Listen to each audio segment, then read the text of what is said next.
Bonjour à tous et bienvenue sur ma chaîne. Aujourd'hui nous allons voir comment cultiver et entretenir les pothos. Les pothos, ce sont des plantes lianes que je trouve absolument fantastiques. Elles sont faciles à cultiver, donc très adaptées pour les débutants, et en même temps je trouve qu'elles peuvent intéresser tout plante addict qui se respecte, parce qu'il y en a des tellement belles qu'on a forcément envie de les avoir. Voilà, donc on passe au conseil de culture.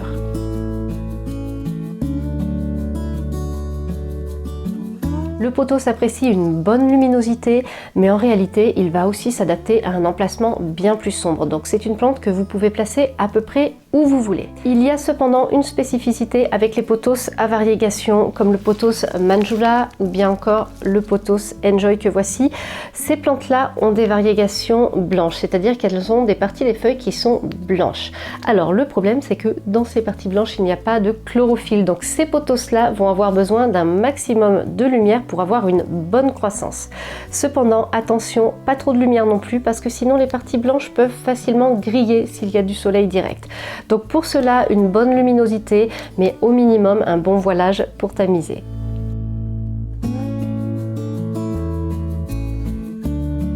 À la belle saison, j'arrose mes pothos 1 à 2 fois par semaine, ça leur permet d'avoir une bonne croissance bien régulière. En réalité, pour être sûr de ma fréquence d'arrosage, je laisse le terreau sécher sur les 2-3 premiers centimètres et puis je refais un arrosage.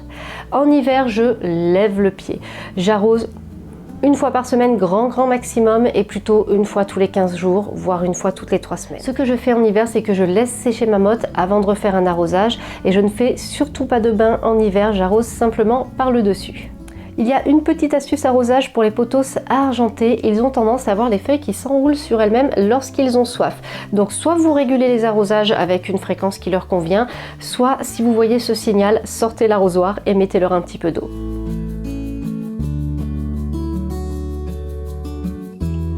Pour le rempotage des pothos, je vous renvoie vers la vidéo que j'avais faite, je vous mets le lien en barre d'infos et puis par ici. Alors les pothos se développent plutôt bien dans des pots pas trop grands, donc ne vous sentez pas obligé de rempoter votre plante. Si jamais vous voyez qu'elle a une bonne croissance, vous pouvez laisser faire et attendre le printemps suivant.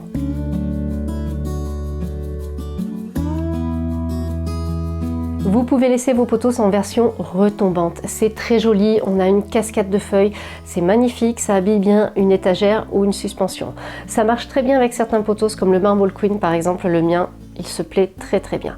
Cependant, sachez que si vous voulez exploiter au maximum le potentiel de votre pothos, il va vous falloir lui mettre un tuteur. Parce que plus votre pothos va grimper et plus ses feuilles vont être grandes et belles et ressembler aux feuilles des pothos dans la nature.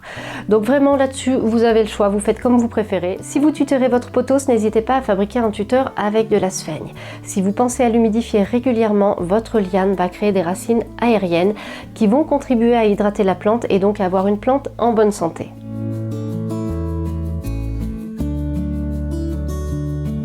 Pour les pothos, j'ai fait le test. Une saison sans engrais, une saison avec engrais. Et incontestablement, l'engrais leur permet d'avoir une meilleure croissance et d'être en meilleure santé. Les feuilles sont plus belles, les feuilles sont plus grosses, avec le même port. Par exemple, celui-ci, l'an dernier, en fin de saison, ses feuilles étaient toutes petites alors qu'il était en retombant pareil. Et cette année, elles sont bien plus belles. En plus, avec l'engrais, les pothos sont en meilleure santé, donc ils sont bien moins vulnérables aux attaques d'indésirables éventuels ou bien à des maladies qui peuvent survenir. Donc je trouve que c'est pas mal du tout de leur faire des apports d'engrais. Après, vous choisissez ce que vous préférez. Moi, j'ai utilisé de l'engrais liquide, ça fonctionnait très bien. J'ai pris un engrais à utiliser 1 fois par semaine, donc à peu près à chaque arrosage en pleine saison. Mais les engrais en bâtonnet marchent très bien. Faites vraiment le choix qui vous convient le mieux par rapport à votre façon de gérer vos plantes.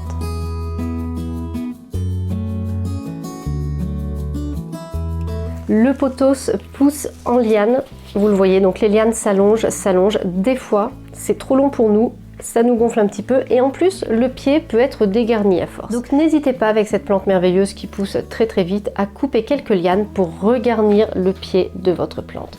Vous coupez des lianes, vous les bouturez dans l'eau une fois qu'elles ont raciné, vous les repiquez avec les anciennes et très vite, votre potée va se regarnir. D'ailleurs, en parlant de ça, le pothos néon que voici, il est pas mal du tout parce que celui-ci, quand on le coupe, regardez, il se ramifie. Là, j'ai une ramification et là, j'en ai une. J'ai taillé à plusieurs reprises tous mes pothos et c'est vraiment celui-ci qui ramifie le mieux, le plus fréquemment. D'ailleurs, regardez, j'avais coupé là en début de saison et là, et regardez ce que j'ai. Ça c'est énorme, c'est juste énorme. Je vous ai donné tous mes conseils, je vous ai expliqué tout ce que je fais pour avoir de beaux potos. N'hésitez pas à me donner vos conseils en commentaire et à me dire si jamais vous avez des petites astuces. Merci beaucoup d'avoir regardé cette vidéo et on se retrouve très bientôt pour une nouvelle vidéo.